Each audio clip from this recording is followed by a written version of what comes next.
बिस्मिल्लाहिर्रहमानिर्रहीम। आज ईद के इस मुबारक मौके पर अल्लाह ताला के हजूर ये दुआ है कि पूरी दुनिया इस वक्त मुसलमान जहाँ पर भी हैं एक बहुत बड़े इम्तिहान में से गुजर रहे हैं।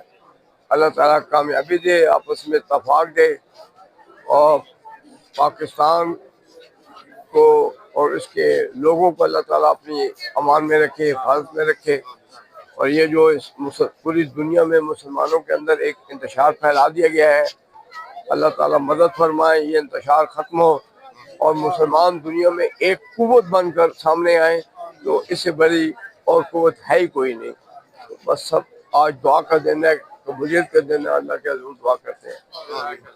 बिस्मिल्लाहिर्रहमानिर्रहीम।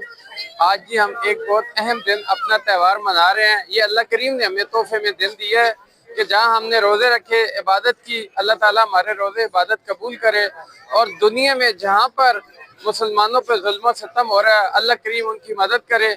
हम आज के इस मुक़द्दस दिन इतने नमाजियों और रोज़ेदारों की मौजूदगी में आज दुआ करते हैं कि या अल्लाह मुसलमान जहाँ उनकी हिफाजत फरमा, हमारे जो घर है मक्का और मदीना उनकी हिफाजत फरमा और हमारे दुश्मनों को नेस्त व नाबूद कर दे।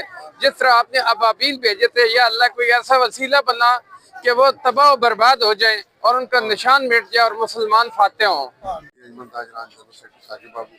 मैं तमाम कौम से मुबारकबाद दूंगा आज के दिन की।